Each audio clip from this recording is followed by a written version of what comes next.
you have two Blue Ribbons Committee. Yung isa ay Committee de Absuelto na ang kanyang main work is paano i-absuelto yung mga high officials ng ating bansa, at yung isa naman na seeking the truth. So am I saying lahat ng sabihin ng 18 ex-Marines ay completely true? No.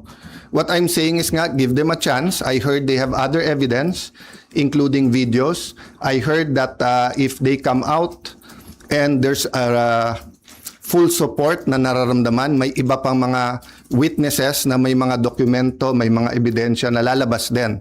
So as a nation, we have to decide whether the Senate will be under the thumb of Malacanang.